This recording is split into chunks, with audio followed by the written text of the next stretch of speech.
Sorry. I can't help myself. Oh, Bins can't help himself. We were just waiting for things to queue up. We may have had a few more technical issues again. But anyway, hello, annyeonghaseyo. Ryan Walters here, virtually once again, along with Paul Neitz Hello there. and Matthew Bins. Hello. And we are here, gentlemen, we're here at long last to preview match day 1 of the K-League season. It is finally here. It is finally time to start talking about football. It doesn't quite feel real, to be entirely honest. No, this should have been episode 4 of this season. And Yeah. we've managed to, like all the other 22 clubs in this league, like many clubs around the world, we've managed to extend our preseason by a considerable amount. That's right. We are all here in our team kits today for those watching live on social. Paul, the kit that you're wearing, however, I think deserves a special shout out. That was your Stag Do kit, wasn't it? This is a match-worn shirt. Yeah, I don't Yeah. normally wear match-worn shirts. I just kind of keep them, but it is very comfortable, this shirt. It's the home goalie shirt for Daejeon for last year, and it was given to me by Park Ju-won, who, at my Stag Do, Daejeon against your Dragons, and they were... I can't believe that they wouldn't let my team win on my own Stag Do. I can't even remember the score. I definitely wasn't over on the other side of the stadium taking a picture of everybody and then running around like an idiot celebrating that 2-1 victory. Yeah, so I managed to catch his eye as they came over to, thank the fans, thank us for being there, as a Stag Do, and I just, give us his shirt, mate, and he did, so fair play to him. And it is a lovely shade of pink. It's nice, yeah. Not unlike what Sokcho City's away kits would have been if they didn't lose to Goyang North End. Congratulations, Paul Neat. The Invincibles have won. Matthew, I think you and I have taken this graciously. I think we're doing all right there. Yeah, I've just burnt all the evidence of my team to the ground. Yeah. So turns out nobody cares about football in Sejong. Right. For those that don't know, we did have we had a competition of which one of us was going to start and run a fake team because we were worried that we were going to have a little bit more preseason to worry about, but we don't have that to worry about. We do have some football starting on May 8th. That is this Friday. And today we're going to give you the 5 things to watch on opening weekend. And we say 5. We'll say it's like 5 titles because there is a lot to get to. We're really excited about it. We have some changes. So what's new for the 2020 season? I keep thinking of the 2019 season because that's what we keep looking back on. Anyway, we are going to talk about the curtain raiser. We're going to talk about Jeonbuk versus Suwon. We'll talk about the AFC U23 winners in action at long last. They won that tournament in January, and now they're finally getting a run out in league play. We'll talk about the promotion watch, so some of the favorite teams in K2 and what they're going to be looking to do on match day 1. New old teams, Busan and Gwangju, are back in K1, and we're going to talk about their matches. And then we have an already pretty full Ulji Luis mailbag, but we are welcoming questions throughout the show, so if you have any questions, comments, or reactions as we're going here on social media, by all means, get those in. But Paul, we are starting with you, and there are some new rules in place this year. Indeed, Ryan, there are quite a number of changes in the rules for this season, and one of those involves the number of cards a player will receive before they serve a suspension. So the old rule was in multiples of 3, so 3 yellow cards, and then you get a 1-match ban. But from 2020 onwards, it'll be 5. So just to get a 1-match ban, then another 3 after that for a further 1-match ban, and then 2 more for another 1-match ban. And then if one player was to pick up 10 yellows in the same season, then further punishment may be sought.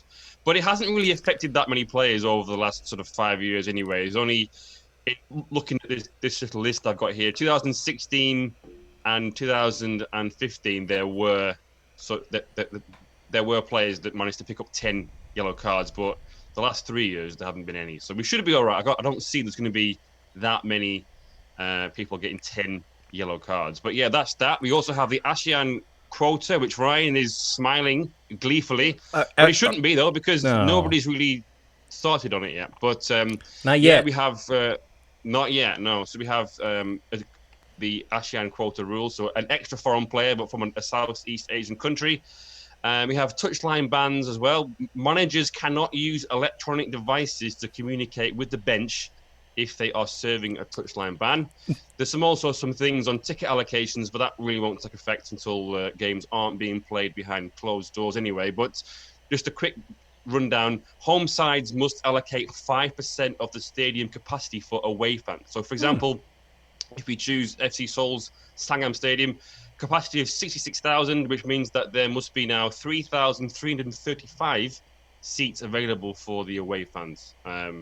So yeah, there we go. And also, K-League will be probably the first league in the world to adopt the new FIFA rules, which leagues can start it from July, but because K-League is starting in May, they have opted to sort of take on those new rules. And one of them is, should a goalkeeper come off the line during a penalty, they will only receive a verbal warning at first rather than receiving a yellow card straight away.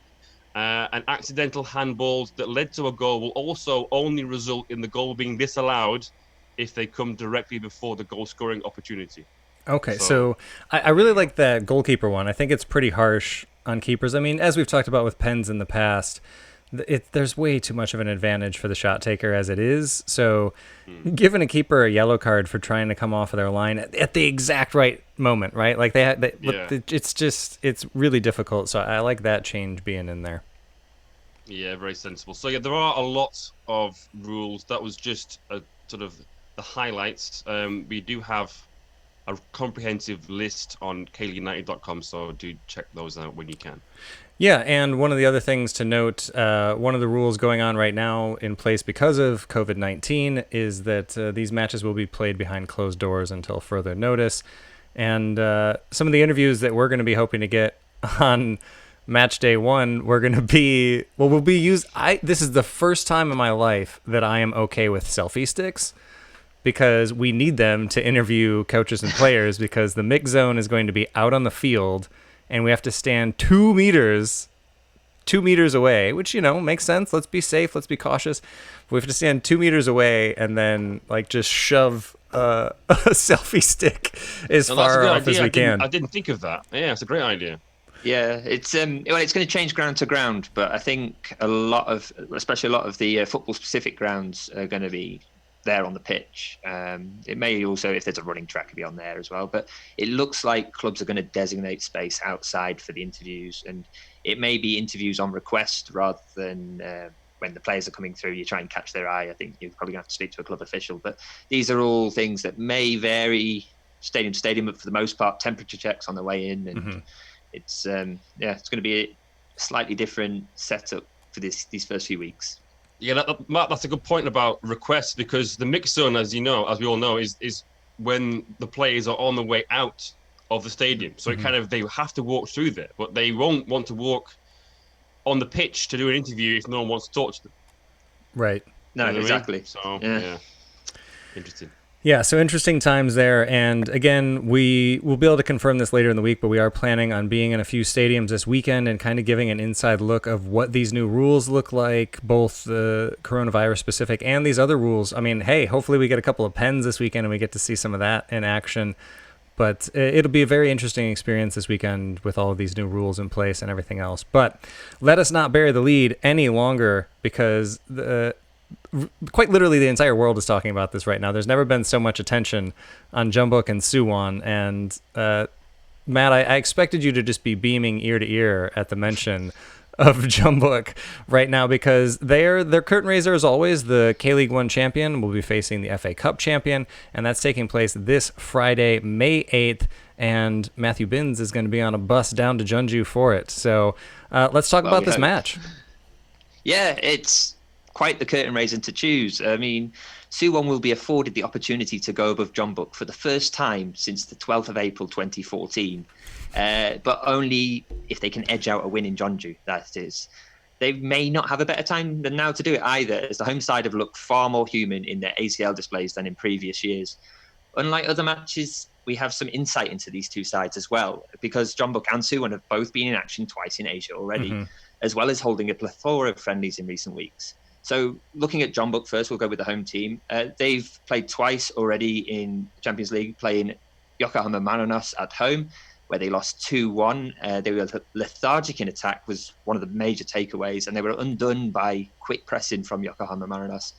There were also a lot of fouls. There was 2 red cards in there for Jeonbuk. The only bright points really that came out of that were Songbom Kun and then the 2 new signings, Takahiro Kunimoto and Cho Kyu-sung. Jeonbuk have also been in action down in Australia. They played Sydney FC, where they debuted their new striker Lars Veldwick, but he was unable to get service as he was partly defended out the game, but also Jeonbuk's crossing was really not up to scratch during that match. There was a slightly unfair red card, Jeonbuk's third of the Champions League campaign, which saw Jeonbuk squander a 1-0 lead, and they found themselves trailing 2-1. However, introduction of Cho Kyu-sung and Murillo brightened up the side late on and helped find a late equaliser. So more positive news about their new signings there. Murillo hit the post and Han Kyo-won tucked in the late equaliser. So possibly good things from them. So what changes Jose Moraes might make for this? Well, he needs an under-22 player to start. The ideal picks are Lee Soo-bin, who's come in from Pohang, and as aforementioned, Cho Kyu-sung. He may probably go with Lee Soo-bin because in the preseason friendlies, he's been sticking with Lars Veldwick. Wingers, well, Murillo should really start against his bright appearances against Yokohama and Sydney. Kim Bo-kyung has been playing in the centre, Ryan, in the recent friendlies. But that might be because Takahiro Kunimoto has disappeared for the last 2 friendlies. So possible injury there. So I am expecting those to start. I'm also expecting Koo Ja-rong, the former Suwon centre-back, to start against his former club. And he also started at centre-back in the most recent friendly. Switching it over to the away side then, we have Suwon Blue Wings, who have played against Vissel Kobe in the Champions League at home. They were better than expected. I believe both of you watched this match, and it was far more positive than what some of our preseason predictions may have been. Well, I think had Suwon played the way that they played in that match all of last year, they would have handled their multiple competitions a lot better. And for me, the thing was they just looked composed. I think that was a Suwon team that actually looked like they had a game plan and they were trying to execute it. And for the most part, they did. And I was really impressed with them in that match. And I think consistency is what we've talked about lacking with Suwon. You know, we talked about that last week in the transfer pod and everything else. But to me, I think if they can find some consistency and they can stick with it and they can stick with those game plans, then I think they'll look good. But yeah, like you say, they looked a lot better against Vissel Kobe. It did look better, but Suwon's going to Suwon, and they were undone by a late goal, losing 1-0, and you don't get points for effort. If we did, the Dragons would be winning everything. Yeah. They also played Johor in their second match in the Champions League, and they lost 2-1 in that. Terry Antonis had a positive display in that match. But again, his efforts were in vain, and there we go. 2 games, 2 losses for Suwon. Possible bright spots, though, and that brings us on to their lineup, their potential lineup against Jeonbuk. Ian Seng seems insistent on a 3-4-3. Wow, that's unfamiliar territory for Suwon. Right. And he's not ventured from it once in pre-season, and he also used it against Vissel Kobe. Recent friendlies with Bucheon and Seoul Ilan seem as if he'll be utilising both Han Kwon and Adam Taggart up front, with Kim Min-woo sitting in just behind to make the front three. Now, that's Kim Min-woo, the winger. He's kind of been playing in a central role just behind the strikers. Yong Ki-hun has also been missing from the starting lineups in friendlies. He had been playing in the competitive fixtures, so it could point to him not starting here. It brings me on to this match, though. So if you're a newcomer to this match, if you're newcomer to the K-League, you might not be familiar with the Jeonbuk and Suwon rivalry. It's not a derby in the sense of Suwon versus Seoul. And there should be no real reason for it to be as heated as it gets, but it does. This is a traditionally heated match with disciplinary issues through galore. Both teams were the top 2 in the division last year for fouls and bookings. This fixture also has a reputation for getting nasty. So in the 22 meetings across all competitions since the date mentioned before, and that's the 12th of April 2014, Suwon fans, there's been 11 red cards, with Suwon leading 6-5. So that's one every other match. We also saw this match we saw this fixture back in September, I believe. There was a red card in that match as well. So yeah, expect a bit of heat, but if there's no crowd, will they be as fired up? It's going to be an interesting thing to witness, and there are a few questions in the mailbag that are discussing that very topic. So I'm going to save that for later. Players to watch, though, well, it would have been Takehiro Kunimoto, but now there's a bit of doubt over whether he's fit. So otherwise, if you're looking for somebody to watch, there's nobody better than reigning MVP Kim Bo-kyung, and he's the safest bet to see some on-field magic. Prediction? Well, I'll let you two decide. Paul, we haven't heard from you in a bit. I'll throw you under the bus. Oh. Well, I can see a fairly comfortable Jeonbuk win, but I think Suwon will score, so maybe 3-1 or something like that. I think this is going to be a little bit tighter than we were expecting. I think based on Suwon's ACL form and Jeonbuk's ACL form, they have had a lot of time since then. As we talked about, it's been a really extended preseason, and I think they're both kind of getting their formula under them. But Suwon, I think they just looked better when they were playing compact and when they were playing against Kobe, because I think they were trying to... I think they might have respected Kobe a little bit too much, and they didn't attack as much as they could have in that match, whereas they did the opposite against JDT, and I think they underestimated JDT, and they got smacked in the mouth for it, as I think a lot of teams will, hopefully, once Champions League gets back up and running, we hope. But I think those are the two versions of Suwon that we've seen so far, and I think we'll see the Vissel Kobe version in this match, where they're going to be a little bit more cautious. And to me, the thing to watch, and I'm really looking forward to seeing what Daniil Henry can do, and I'd love to see him against Cho Gyu-sung, somebody that we're going to talk about a little bit more in the next segment that we've talked about a lot. But I think he could be a difference maker in the way that Suwon's been missing since Matt Yerman left and is now back down with Western Sydney Wanderers.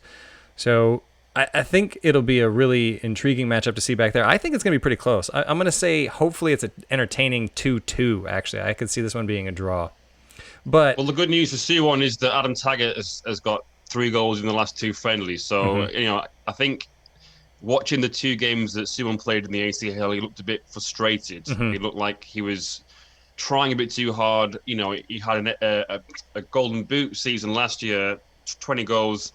He probably felt like he has to get off the ground and score early, and it looked like he was weighing on his mind a bit. But I know these games are only friendlies, but they are against K-League opposition, so it does bode well, and I'm sure that come Friday night he'll be feeling pretty confident. So yeah, I mean, as long as there's some goals, I want to see 3-4 goals. That'd be a good way to start. Yeah. 5-4 would be great. Oh yeah. It's been a long time since Jeonbuk lost a season opener. I don't see them losing it here. Perhaps there could be a draw, 2-2, entertaining, like you said, Ryan, but I do see Jeonbuk getting the job done eventually. Yeah, we'll see. Again, it's coming up really soon, this Friday, May 8th. Jeonbuk hosting Suwon behind closed doors, but that will be streaming online. We'll have information where you can watch that internationally before the match kicks off. There's still, all of this is happening very quickly. There are a lot of negotiations going on behind closed doors still. So keep your eyes posted to our social media, to the K-League Twitter account, and everywhere else. And we'll have that as soon as we can, because we're getting a lot of questions about that, which is amazing. We want to have as many people watching this match as we can, and we'll tell you all where you can watch it very, very soon. But in the meantime, we're going to take a quick break, and then we'll be back to talk about the AFC U23 champions. All right, Water. Whilst we're on break, I'm going to just open up YouTube because I was scared of opening it in case he started shouting at me. There we go. Little peek behind the curtains for everybody watching at home there. Yeah, for those of you watching, we are just recording the podcast on social, and we have to take water breaks because we're human, and this is just how it goes. It's also really, really hot today. It is actually. It's delightfully warm out. We were talking about Paul's stag do earlier, and I was wearing Paul's shorts until we went live, and I just because I'm scared of having to get up in this interview, in this Zoom call, I've actually put jeans on now. But yeah, I had the Paul's jeans on shorts at home. And the aircon's on. No. Okay. I do wear my shorts quite a lot just around the house. I was going to turn up wearing the full kit with those who have not been on Paul's stag do, which would be quite a few of you, I'd imagine. Yeah. we all had the Juventus away kits with Paul's face on. My face on it, yeah. And then, as you gentlemen would put it, the zebra stripes down the sleeves there. Yes. Yeah. And some idiot Paul- had a Paul horse loves mask for the whole weekend as well. Good times. Anyway, Can't believe it was almost a year ago. It was. I think it was it 15th or something, or 17th of May? I still can't believe Dunham won. So I still can't believe that it wouldn't just let me win. Just have something to smile about. right. Right. Yeah. All right, let me have a look at this really quickly. Okay, just looking at the rundown. Hi, folks that are watching. Thank you so much for tuning in, by the way, as we go through our notes here. It's exciting to have football back to talk about finally. All right, we ready? Yeah. Here we go. Yes. Welcome back to the K-League United podcast. I'm your host, Ryan Walters, joined by Matthew Binns Hello. and Paul Neat. Hello there. And gentlemen, we are talking match day 1. We are talking K-League at long last. We're talking about the players that are going to be in it. And we are into a segment that I've been looking forward to talking about for a long time. We had to just kind of put on the back shelf for a little bit. And that is the U23 winners making their domestic campaign. Not debut, but they're getting back to domestic football here after winning in Thailand, crowned U23 champions for the first time. Korea Republic had an almost entirely K-League squad, and this is where Made in K-League came from. This is where the idea of that came from, because that squad was just a lot of K-League 1 and a lot of K-League 2. So if you watched that tournament and you want to see these guys play, these are some of the teams and some of the places they'll be. If you did not watch that tournament, then these are some really promising young stars that I think are going to be household names for fans of K-League by the end of the season, which... if things continue the way they are, there should be some more fans of K-League here watching these matches. And let's just start with the ones that we're going to see Friday night. Matt, you already mentioned him. Sungbum Kun, I think, is going to be in net for Jeonbuk. Why wouldn't he be? This is a keeper that I don't know how much longer we're going to see him at Jeonbuk, to be honest, because he doesn't have a lot left to win here. I mean, FA Cup is always elusive for Jeonbuk, but I don't know how much they really prioritize it.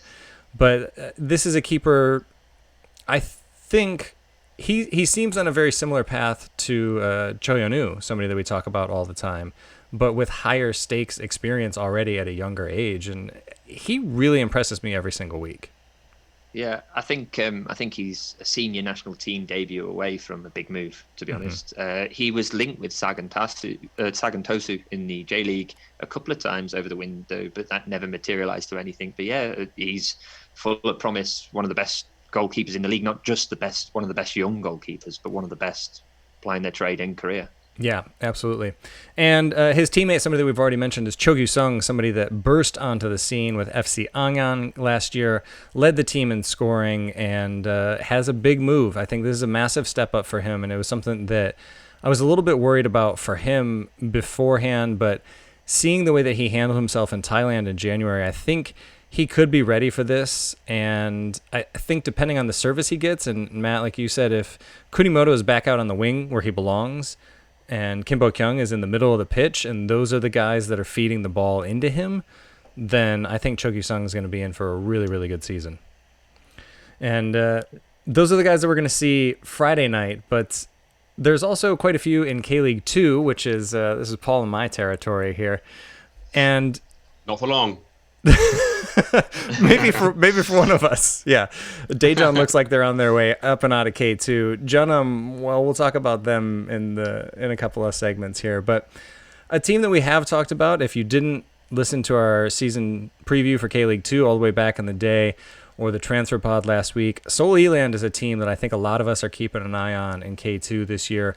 We were pretty excited about them last year as well, but not like this year, because they're really focusing on youth, and Lee Sang-min and Kim Tae-hyun are both making their way over to Seoul Eland to play this year, and I think they're going to be leaned on really heavily. So both of those guys just went over and won a championship, and I think that's experience that they're going to need, because like we were talking about last week in the transfer pod, 20 new signings, 20 new signings at Seoul Eland, so that is a lot to make up with. And if these guys can have their chemistry, if these two can have that bond that they formed at the national team level, I think that's going to really help carry Eland through.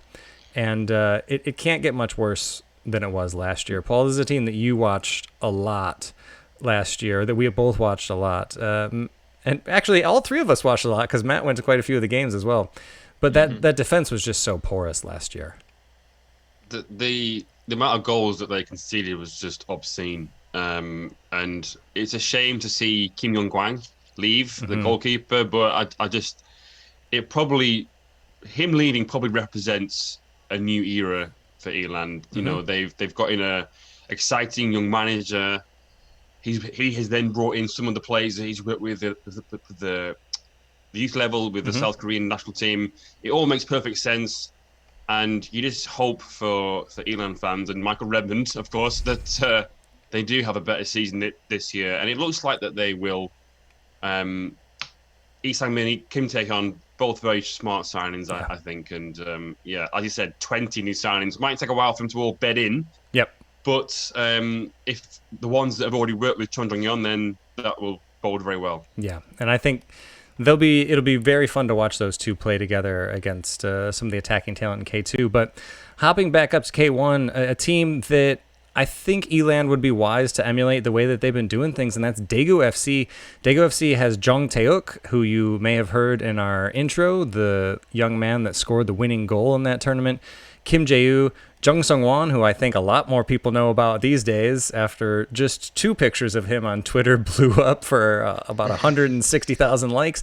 And then Kim Dae-won, who had a great year last year and I think is going to have an even better year this year.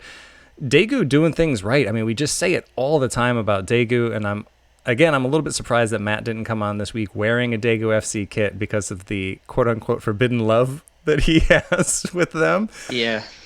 It's just fantastic. It's just everything they do is fantastic. Don't get me started. I'll just leave it. The youth development there, I think, is the way forward for a lot of citizen clubs. And, we've been talking about this as more people are being introduced to K-League. They're finding about these different ownership styles and how we've got the chaebols, we've got these large corporations, and then we've got the citizen clubs. And a lot of times the citizen clubs struggle, but Daegu FC is not struggling right now. They've got that great new stadium, and they're getting fans in there with 4 youth level champions on their roster. And then you've also got Cecilia up there to help these guys along. No more Cho Hyun-woo in net, but I think Daegu FC is going to be a really fun team to watch. They're always fun to watch. I don't think that's going to change this year. And I think these guys are going to take a step up, and I think they're going to have more confidence than they did last year. And yeah, again, 4 players on that U23 championship team. So, and the list just keeps getting better, to be honest, because we've got Kim Jin. Let me start again. Kim Jin-gyu. You've got the Kim Nam-il and the Nam-ki-ils. Right. Kim Jin-gyu and Lee Dong-jun both play at Busan I Park, and Lee Dong-jun, this is somebody that I think we're going to be talking about a lot. He won the K2 MVP last year, somewhat controversially, to be honest, because I think that should have gone to Felipe. Gwangju won the K2, and largely because of his contributions last year, but that shouldn't take anything away from Lee Dong-jun and what a promising attacking talent he is, and just burst onto the international stage in this tournament for the K-pop hairstyle and everything else, but also because of his attacking presence. And we've talked about this before, but I like him coming off of the bench, actually. I think that he did that really well in that tournament, and that's somewhere we could see him play in Busan. Again, Paul, this is a team that you and I watched a lot in K2 last year, and I don't think that was his role last year, but could you see him being more of like a super sub this year? It could do, yeah. With his qualities off the bench, he's very quick. If the game's tight, heading into the last 15 minutes or so, and they're looking to just try and stretch the fences a little bit, then they could bring him on. But I don't know, yeah, it could be an impact role. It kind of depends on how well they start, if the manager needs to change things around a little bit. But he's been an important player for that team now for 3 or 4 seasons, and he's only going to get better. But yeah, he's someone that I've watched over the last few years because of how well he played, even like in 2017 playoff campaign. He came on and I think he scored against Sangju, and that's when he first caught my eye. And I want to see him nail down a position in the first team, in the starting 11. But it is nice to know for Busan fans that he can come off the bench and make an impact. Yeah. Absolutely. And yeah, we'll see how that goes there. They're not short on attacking talent in Busan. And all of this is before mentioning the tournament MVP, Won Do-jae, who will be with his teammate Lee Dong-kyung at Ulsan Hyundai, a team that we talk about a lot right now because they are doing a lot right. They have built a really good roster there. And the question for me with these two, they obviously are talented, especially Won Do-jae winning MVP. Is that talent going to carry over into a league campaign, and can those two be difference makers in a title push? Because last week we talked about transfers and we talked about all these big name players that Ulsan have, and that is a long list. But can these youngsters, can they come in and can they be difference makers in a long campaign? Yeah, and I think just touching on Lee Dong-kyung, sorry, I got his name wrong then. Just touching on Lee Dong-kyung, he was widely tipped to be going to Vancouver Whitecaps, and he chose to stay in the end. I believe one of the main reasons behind his reason to stay was Lee Chung-young. Yeah, he seemed to want to play alongside him, and yeah, he looks a real good talent. I wonder how much game time they'll get. The number of players they've got in, but he was getting reasonable minutes last season, so it'd be exciting to see how he can progress this year. Yeah, and obviously they don't have ACL right now. They don't have Champions League, but I think this is a season where with Champions League on hold, I think we could see the FA Cup taken much more seriously this year, and I think that players like Won Do-jae and Lee Dong-kyung, I think they will be looking to the FA Cup for their moments to kind of step in and earn their first team minutes in the league. Like you say, it'll be tough to get in there, but at least they will have two competitions to try to do so in, and hopefully three. Hopefully we can get Champions League back. But those are a lot of really exciting young players that are going to be hitting the field this weekend. But we also have some matches to preview. So we're going to take a really quick break, and then we're going to come back and we're going to talk about K2 because we like K2 around here. But anyway, we'll be right back. Okay, we've got a few comments in. I think now might be a good time to go through them. All right. Mainly because I apologise everyone who's been sending them in. I'd got comments turned off, so I was watching us thinking, well, it's a bit quiet tonight. No. So I'm just going to run through these here to just let you know we are taking these in. We've got Peter Hampshire. Good evening, lads. We're the Ginjay boys, making all the noise everywhere we go. I'll be travelling the country with Pete next weekend. That's right. Let's not be too loud. Dan Croydon comes in with a really good point. It says, if memory serves me right, Mick Stiskerud missed the last game of the season, getting his third yellow. It's a really good point. It's a great point. Getting a suspension just for 3 yellows is a bit ridiculous. And how much, would it have changed Ulsan's final predicament? Ulsan could be lifting a title if Mix had stayed on the pitch. Fair well could have. Been able to go on the pitch, rather. Yeah. Dan Kwan, he talking about the handball rule, which Paul was mentioning, he says just when you thought the handball rule couldn't get more convoluted, which yeah, there's always these teething periods when people mess with the handball rule. We've got Tay Min, he's come in with he thinks John Book probably going to get the win, but he was shocked at John Book's ACL performances, but he knows the K-League is different. We have Benny Kim, who's excited that K-League is finally back. We've got Real Alberto II saying hi, so hi, hope you're having a good Sunday.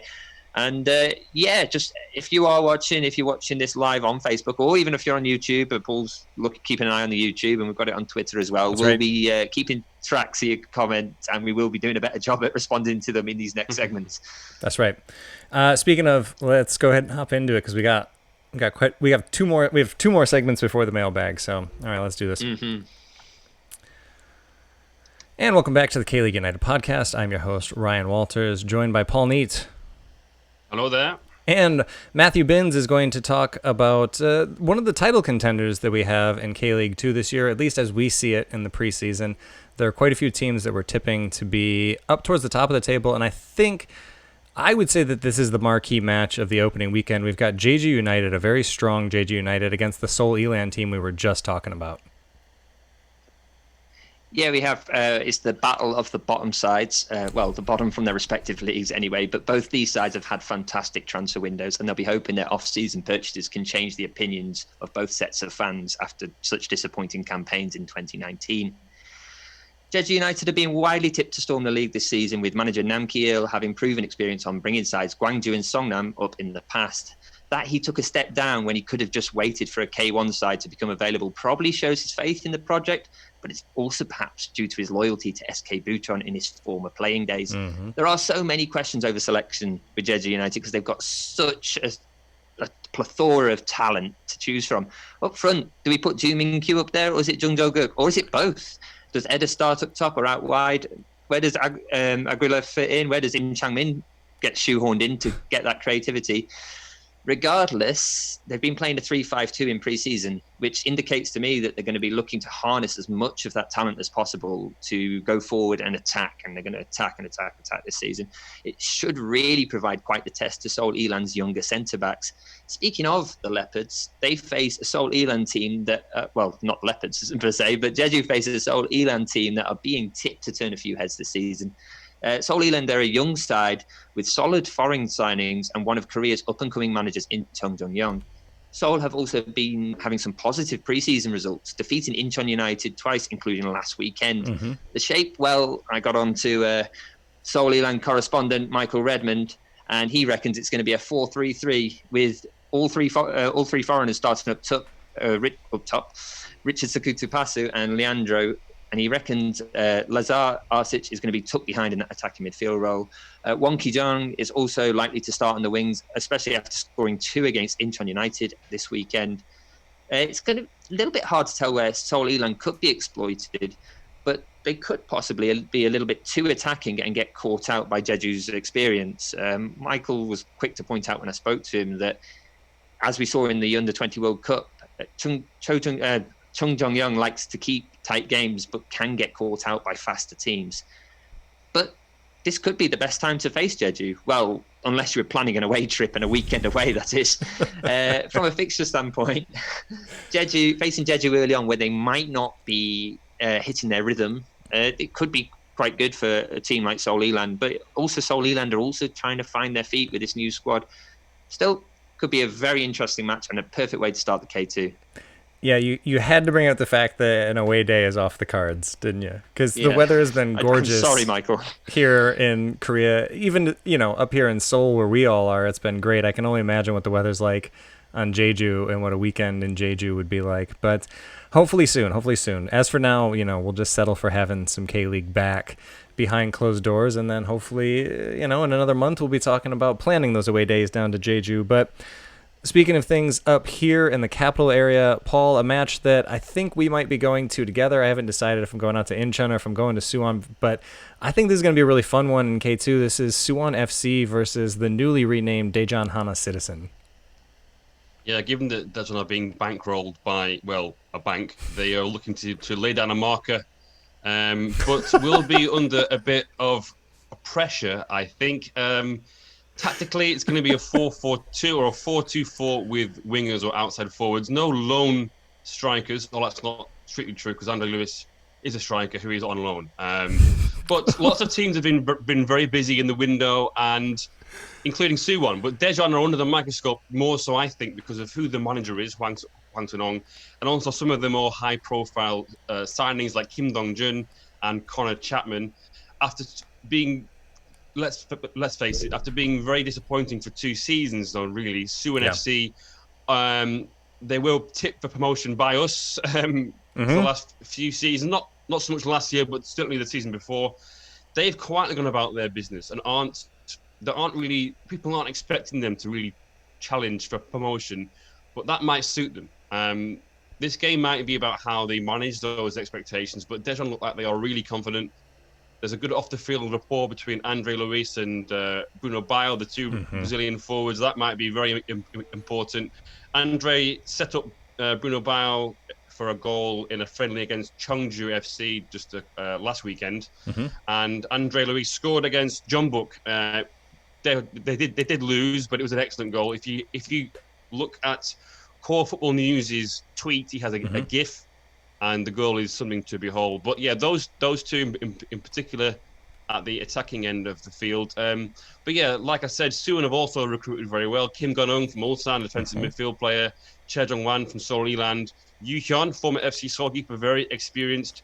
Masatoshi Ishida from Ansan Green has also did very well for them. Park Min-gyu is a left back from FC Seoul, had a good spell on loan with Daejeon last year as well. Chae Beck is a centre-half.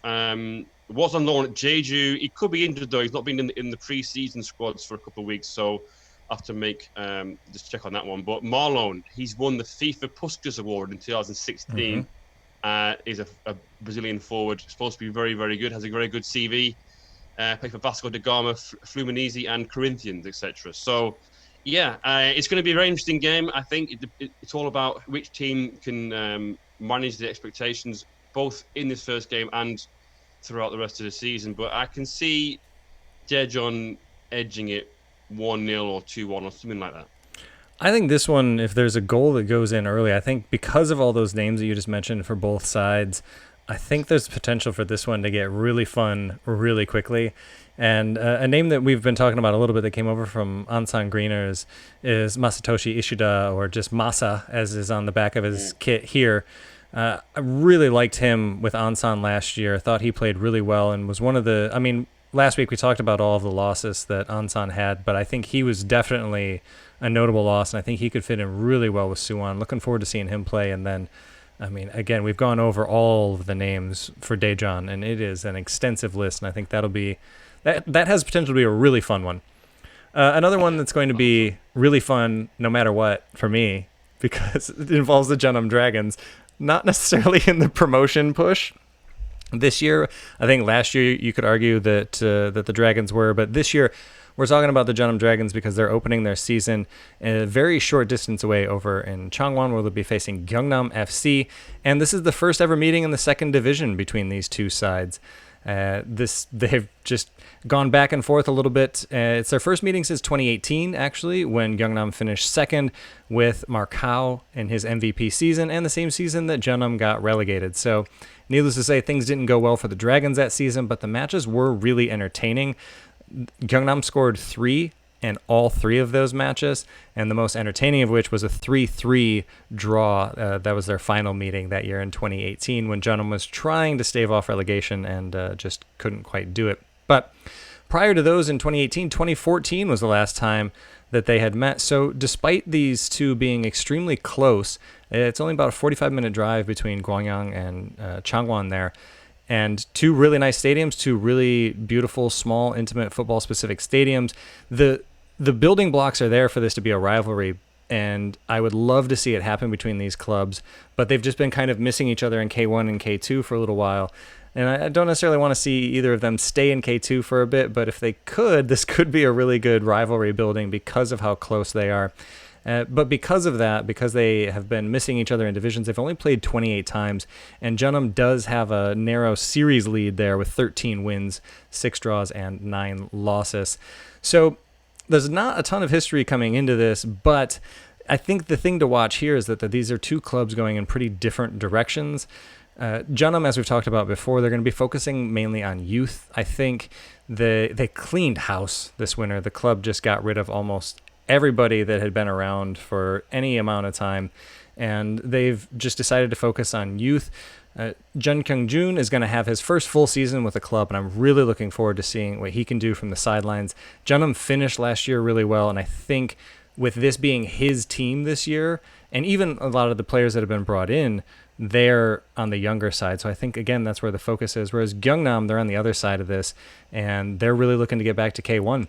Jerich and Negeba are 2 people that we've talked about a lot. They're both in need of a bounce-back season this year, and there was a pretty decent transfer window for them as well. Sol Ki-hyun, I think it's going to be a fascinating season for him. We'll see if he can make the transition into club management. As was noted last week, he's been part of the Korean national team setup. So 2 young managers going at it in this one, and I think that'll be one of the things to watch.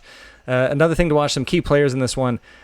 Despite the attacking talent for Gyeongnam and despite the fact that they really need more goals this year, I think goalkeeper is going to be interesting for them. Hwang Sung-min and Sun Jung-hyun have both split time in preseason, but Sun had 13 starts last season, so I would expect him to get the nod back there. But Gyeongnam had 61 goals against last season, which was the second worst in K1. They won't be facing K1 opposition this year, but again, that's going to be a position they're going to need to keep an eye on. And the other thing there is that it's time to see if Jerich can get back to the form that he had in Gangwon before he moved away.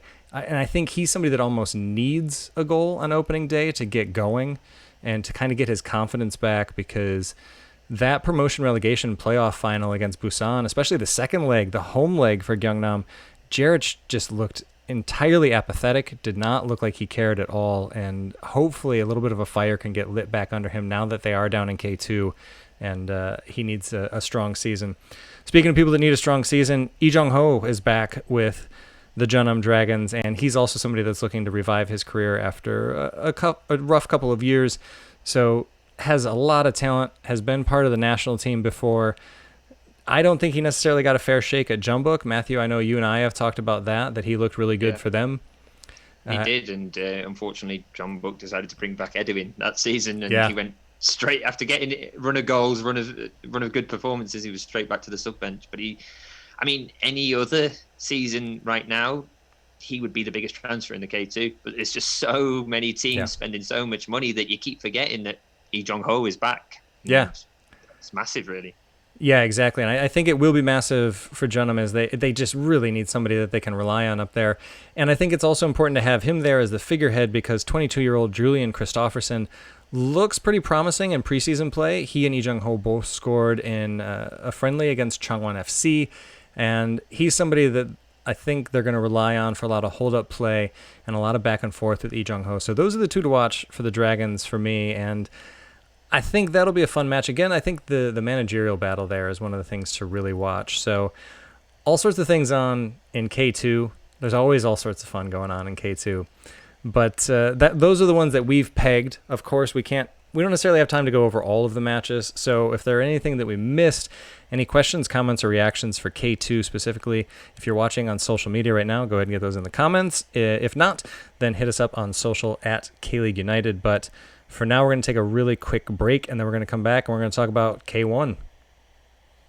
I need another water break. Sorry. Gasping. There's a comment on YouTube from Brian Mertens just saying 5 days before K-League Open. It's like, yes. Yeah. So everyone's getting excited. Brian, if you're still watching, who is your team? If you need a team, then maybe we can try and think of one for you. Oh, Jeonnam Dragons. No. Easy. Well, yeah, why not? Yeah, you know, we need people. Come on, man. I think I've seen like some of the spinner wheels and a couple other things to do things truly randomly. Not to just tout the stuff that we've done before, but we do have guides for both divisions on KLeague.com, and we've tweeted that out. There's a massive list of things that all of the writers, everybody involved at K-League United has done, and it is very comprehensive. But those guides don't take you too long to read, and it gives you an idea of each team, and then we also compared them to European sides. So I think if you want to do the due diligence and do the homework, there's a lot out there for that. Or if you want to just pick a team, when I look at other leagues or even just a match sometime, and I need to pick a team, I just pick based on color. So if they're wearing a red and black kit, I'm probably gonna cheer for them. If they're wearing yellow, definitely just gonna go ahead and get behind them. So that's the easy way. Or a friend from back home who's just been a bit of a casual K-League fan, not really got a team. He was wondering what team to support. Obviously, he's a Preston fan, but there are no teams that wear whites as their home colours. But there are, obviously, Preston, we hate Blackpool, and they wear tangerine. So I said you should support Bucheon because they hate Jeju. Yeah, I like that. And also, Bucheon are also a bit similar to Preston, like always talked about as being contenders to go up via the playoffs, but never really do it. Yeah. So there's that as well. Yeah. All right. I like that. So go with that. And Bucheon, they need some more folks as well. Oh, speaking of Bucheon, their new temp stands look great. They put in temp stands on the east and the north side of the stadium there. Those look great. So hopefully we can see people in the stadium for those soon. But yeah, I think it'll be pretty fun atmosphere. Anyway, we got K1 and then we got the mailbag. Shall we get back into it? Yes. Yep. Welcome back to the K-League United podcast. I'm your host, Ryan Walters, joined by Matthew Binns. Hello. And to talk about some teams that I think we hope will be Daejeon and Jeonnam next year. We're talking about the teams that got promoted from K-League 2 up into K-League 1. And Paul Neat is here, and he's going to talk about Pohang Steelers versus Busan I Park. Yeah, this match is basically one of the founder member derbies, if you can call it that, because both these two clubs were in the original first K-League season in 1983. Pohang were then called POSCO and Busan were called Daewoo, named after the companies that owned them or owned them for Pohang. But yeah, that was the very first meeting was that year was in the Seoul series, ending 1-1. But this will be the first meeting at the Steelyard for its 30th anniversary. The Steelyard, the first football-specific stadium in Korea, 30 years old this year. But yeah, it will be the first meeting in the league between these two clubs since 2015. Pohang won that one 2-0 in October that year.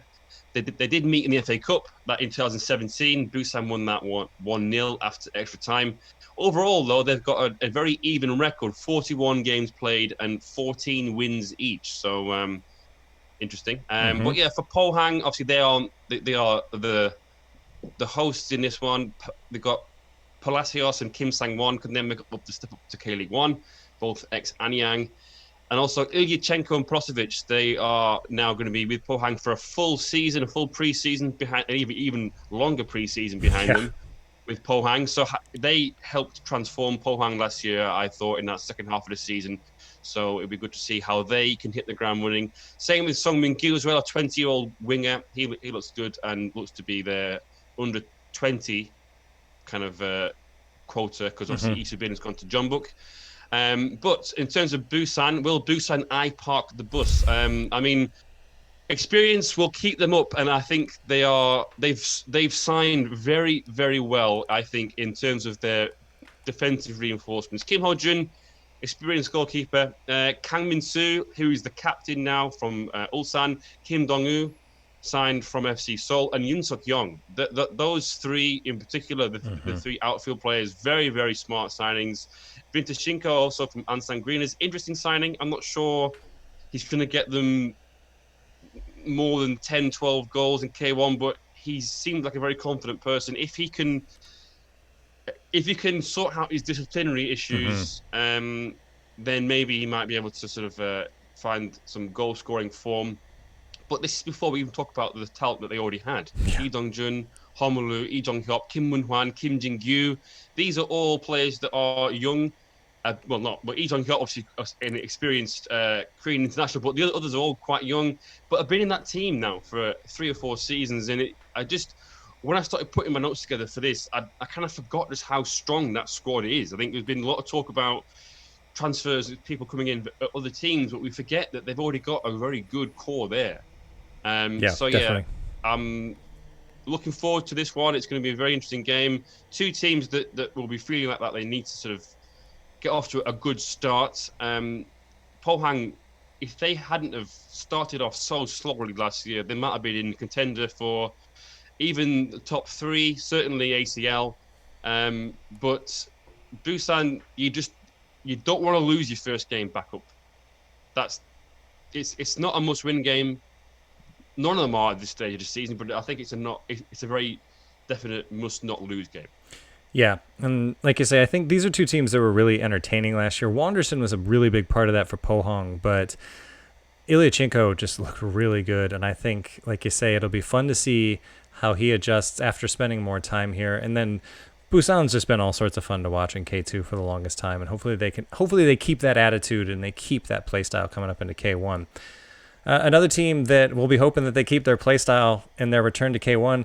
They're back in K1 again. It's Gwangju FC, and they'll be facing Songnam FC. They'll be facing the Magpies. Unfortunately, we won't see... Somebody asked on Twitter recently if that Magpie at Tanchun is going to be there, like with the smoke eyes coming up from behind the stands, even though there are no fans there. I hope that thing is still running. So we're not going to find out this weekend because this match is being held in Gwangju. And Matthew, you're going to be making your way down there for this one. Well, again, yeah, hopefully... if all applications are all sorted and stamped. But yes, these two teams, they meet for the first time since 2018 when they were both playing their trade back in the K-League 2. Songnam got promoted that season, while it'd take another year for this weekend's host to catch them back up. This weekend, we'll see Songnam manager Kim Nam-il nearly said Nam Kiel there, make his professional debut as manager. I do like that they have just got a similar named manager to replace it. It's for any EPL fans, for any Fulham fans, it's the John Collins, Colin Johns dynamic of Korean football. Kim Nam-il, having previously held coaching positions for Jeonnam Dragons, South Korea, and Jiangsu Suning in the Chinese Super League, will finally be making the step up to full-time manager. It'll be interesting to see how he fares after their former manager Nam Kiel performed so well with them before heading to Jeju. So it's a new look Songnam. They're missing key talents such as Kim Dong-jun, who's gone to Daejeon. They're going to miss Eda on the wings and Im Chae-min, who's gone to Gangwon. It's very telling that two of those three have been willing to drop a division rather than stay with Songnam. I mean, they are probably getting reasonably well paid at both of those clubs, but still, Songnam are a first division club. Debutants then for Songnam, who could we see this weekend? Do we see Kwon Young Kwang, or Glory as he was known at Seoul Ilan, start after 5 years in the K2? It would be an interesting move to put him in the net, but he's been bought for that experience. So, I mean, he has got experience at so many levels. I'm sure he'll be fine. Where will the goals come from? This was a big question last season, and it continues into this one. It could be Tomislav Kis. He got 27 in 31 for Lithuanian league outfit Zalgiris last season. Other new faces, well, playmaker Igor Jovanovic from Lokomotiv Tashkent, Im Sung-young from Jeonbuk, and Yu In-so from FC Tokyo, and also Yang Dong-hyun from Avispa Fukuoka could also feature at the weekend. With so many changes, though, will they be able to hit the ground running? And I think we can say that about a lot of teams. Yeah. Moving on to the host, though, Gwangju FC. Well, the big question on everybody's lips is, can Felipe, the K2 record scorer last season, can he step up to the K1?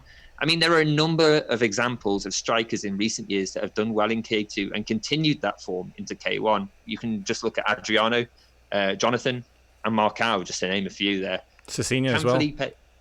Cecina as well, yeah. He has continued his fine vein of form from Daegu FC in K-League 2 and just continued all the way up through to Champions League.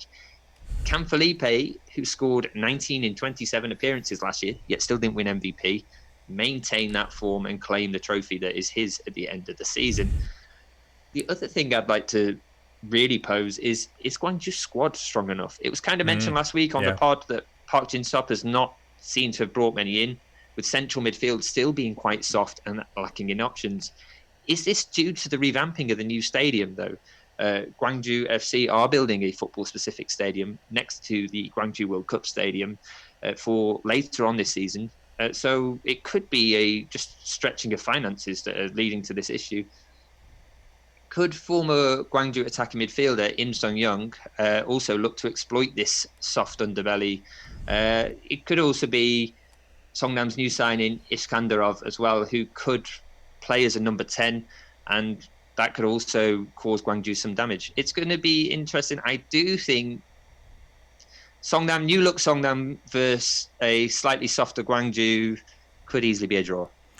Yeah, like I say, I think the biggest question for Gwangju there is going to be depth, and that won't necessarily hit in the first weekend. So this could be one where they come out and, Paul, like you were saying about Busan, you do not want to come up and lose your first match back in the first division, especially, Busan, we're happy to see them back up, but Gwangju's been a yo-yo club. Like they still are. And I think if they don't get off to a good start in week one, then that mentality might start to creep in really quickly. Not after one game, but 2, 3, if they're still kind of struggling, then it might be that, here we go again kind of thing. Yeah, absolutely. So, yeah, we'll see how the new old teams do in their return to K-League 1. And again, those are just some of the matches on this weekend. For the full rundown of matches, the K-League app is actually back up and running. So if you just search for K-League on iPhone, Android, whatever you're using, to search for K-League in your apps, it's in there. And all you need to do, if you're an English speaker, or if English is a more comfortable language for you, just switch the language over to English. It's really easy to find on there in the menu.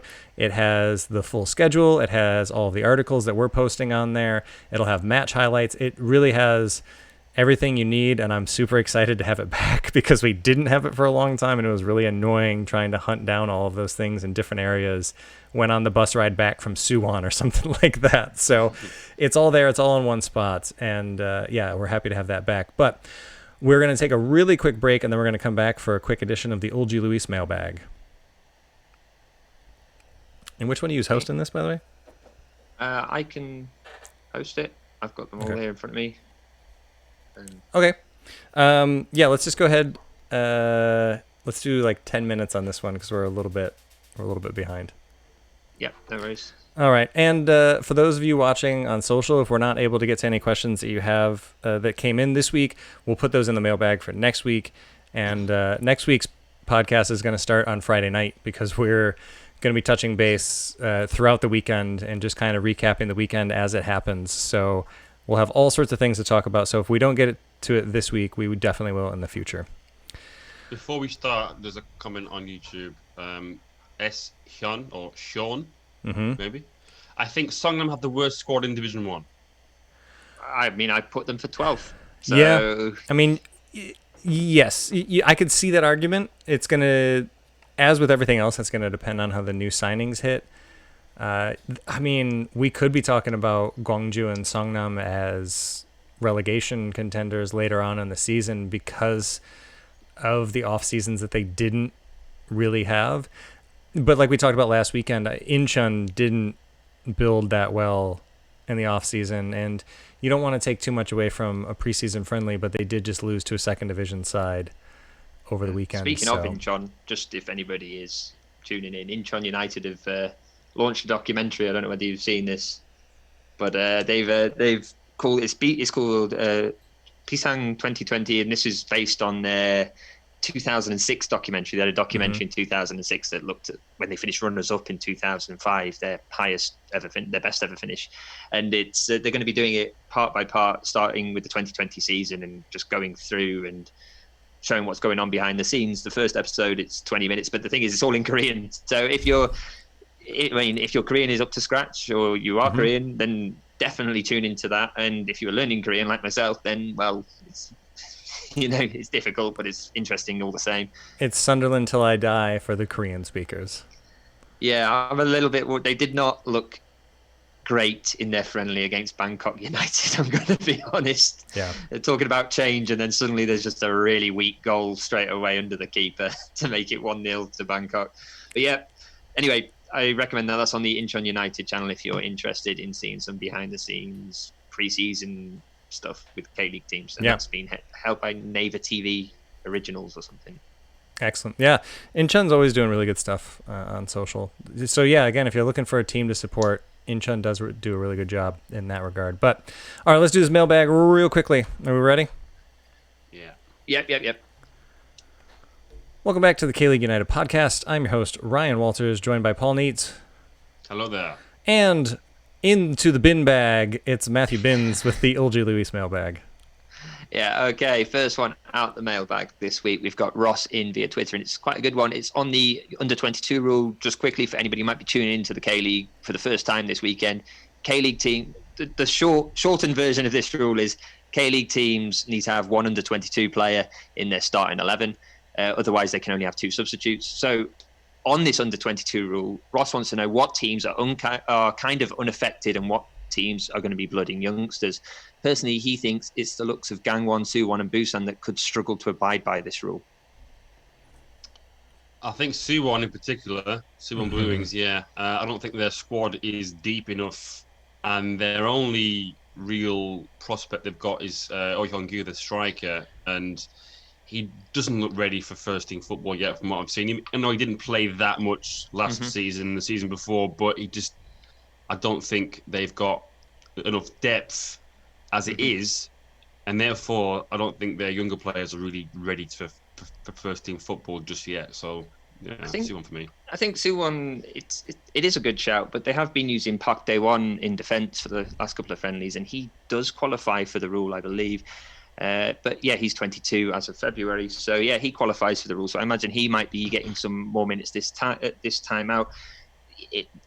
I also think Gangwon could be a good shout there. You in your preseason preview, you pointed at the goalkeeper, Paul, Lee Guan Yong, but since then, well, not since then, but Lee Bum-soo has also signed from Busan Ipark, so there's going to be a lot of competition there for the goalkeeping spot. We could see a situation similar to Jeonbuk, where Song Bom-kun stayed in goal because of the under-22 rule, and coincidentally it was Lee Bum-soo's brother Lee Bum-young that came in to outplace him, and Song has grabbed that first team slot. But yeah, that's a very good question, Ross. I do agree with you there, just to make it easy. Yeah, Gangwon and Suwon certainly. James Edrup via Twitter, he says, given the K-League is one of the first leagues to get back underway following the COVID-19 outbreak, are we all excited about the amount of global viewing it's going to receive? Ryan? I mean, yeah, of course. Yeah, this is the silver lining on what has been not such a fantastic start to 2020. This has been a very weird year, a very difficult year. And as we've said before, we hope that everybody that's listening that's not here in Korea, everybody that is here in Korea, we hope you're staying safe and healthy, and you and your loved ones are doing well right now. But on the bright side, we do have some live football again, and we're one of the few leagues in the world underway right now. And I think it's really exciting, and we've been talking about it with a lot of broadcasters and people from outside of Korea, and like going over the ins and outs of the split league schedule, a lot of the big name players that I don't know people knew were here. Like, I just think that they're, obviously we do this because we think there are interesting storylines and there are entertaining matches to watch, and it's nice. I wish it wasn't forced, but it is nice that people are finally getting on to K-League. Yeah, I hope people don't judge it too harshly because there's going to be no crowds. It's going to be weird for everyone, but Bundesliga will be doing the same when it comes back and things like this. So it's just going to be the footballing world we live in. But yeah, it's exciting. It's just exciting for it to be back in general. But certainly having some international eyes on it makes it a little bit. Can I just add something, because there's been a couple of comments on YouTube that kind of fit in with this, asking about where and in which countries. Well, Ryan touched on it earlier that we will try to put together some kind of list or countries and TV stations once we get that final list.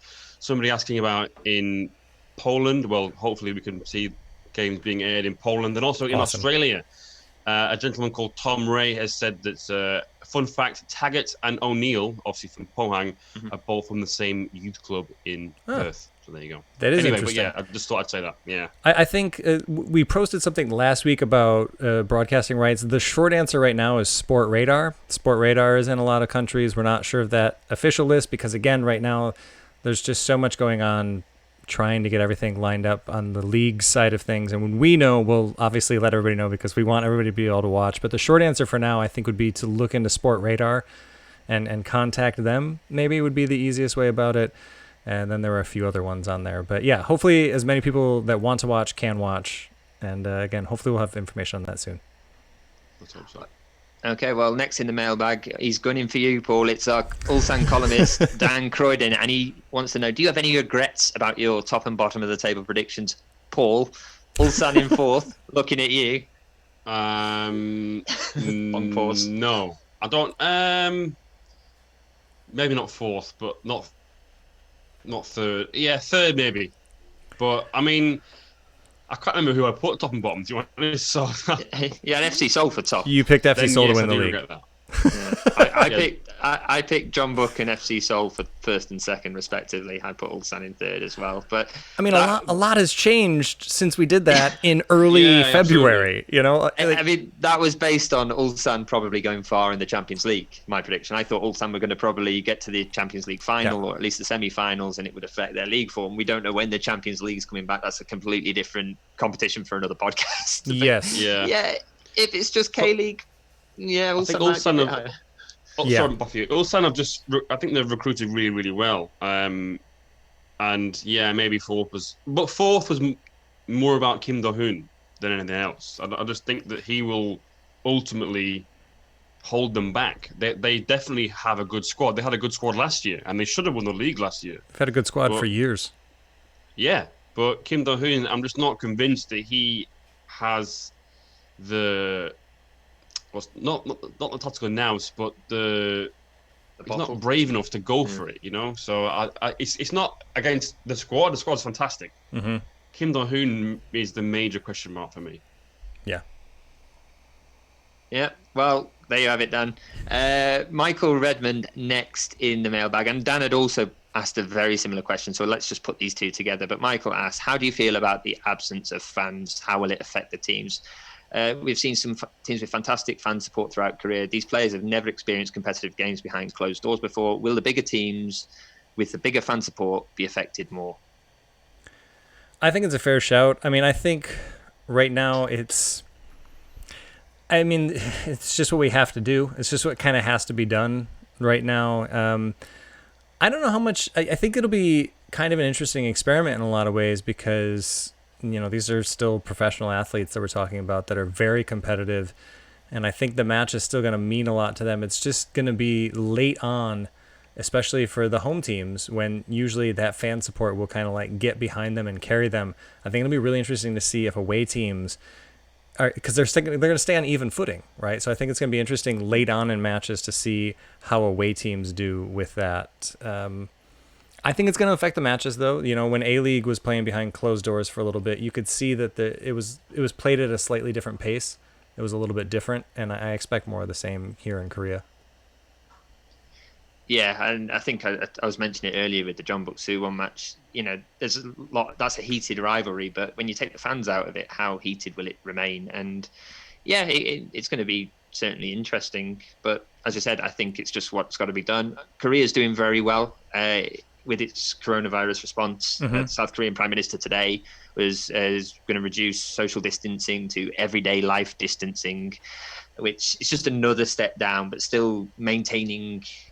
Washing hands, staying home if you're sick, and these sensible decisions. So it might not be too long before the fans are back in the stadium, but until then, we'll just keep plugging on. So I think we got time for one more because I'm gonna keep us under after last week. I'm gonna keep us on a schedule this week. Well, certainly. Well, we've got Incheon Luke via Twitter. Given the shorter season, it's going to be important for teams to start well. Who do you expect to be slow off the mark, and who do you think will hit the ground running? As far as slow off the mark, I have Gangwon. I'm a little bit worried about them. They open with Seoul, and then Sangju Sangmu is a team that's really good that we've talked about quite a bit.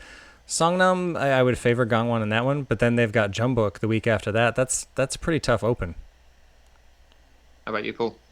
It's a good question. I don't know. I think because, like you said, there's no fans in the stadiums, and they've had a long pre-season.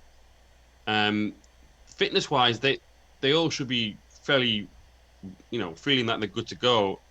I don't know. It's difficult. I think maybe FC Seoul, if they can get that win against Gangwon, then that might be the positive start that they need.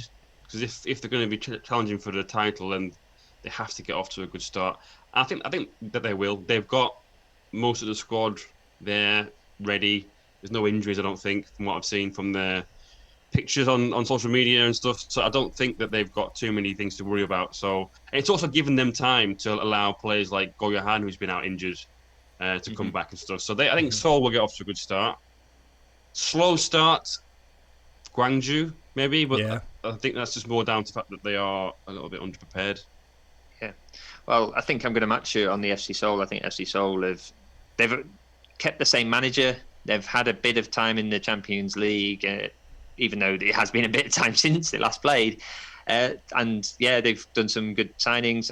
I mean, you could say the same about Jeonbuk and Ulsan, because they've got the same managers as well coming into this season. But as we've seen, Jeonbuk they haven't lit the world on fire in the Champions League yet.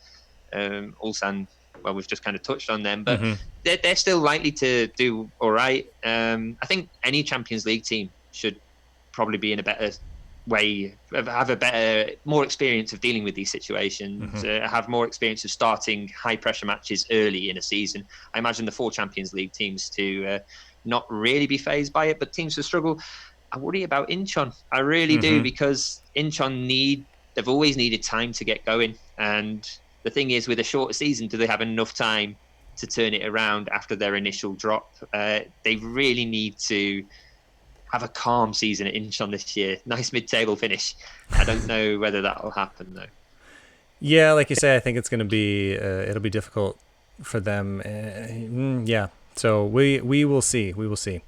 But like I said, I'm going to keep us on a bit of a schedule this week. And Paul, I'll give you this one again. Paul, do you want to tell people that they can get if they sign up to Patreon? Yes. Oh, it's gone. The notes is gone. So no, I can't. They were After they're gone. Sorry. Well, Matthew. Okay, so yeah, you can get involved with our Patreon if you like what we do. If you like listening to the K League and stuff, you can support us on Patreon with tiers starting as $1, $3, $5. Starting this season as well, $5 also get a quarterly random box from our stash of K League goodies. If you subscribe to our Patreon, we will be having these live streams more often on the Patreon. At the moment, we're doing it for everyone's benefit, but it will become more of an exclusive thing once the season gets going. You can get rundowns on podcasts, you get exclusive editorial pieces such as classic recaps, Koreans overseas. And it's any support you can offer, we're always grateful. And once again, as we come into the season, after a long pre-season, I want to just thank all our patrons who've supported us while there's been no football, and we're really grateful for that support. Yeah, thank you so much, and we're happy to have football back, and now we can start giving the content that we were hoping to give for a couple of months at this point in the season. But speaking of giving some support, Football Nation Radio down in Australia, they are not allowed to go into studio right now because of quarantine rules and everything else going on in Australia, but they are still live streaming, including this show, which you can hear every Thursday on Football Nation Radio. But throw them some support.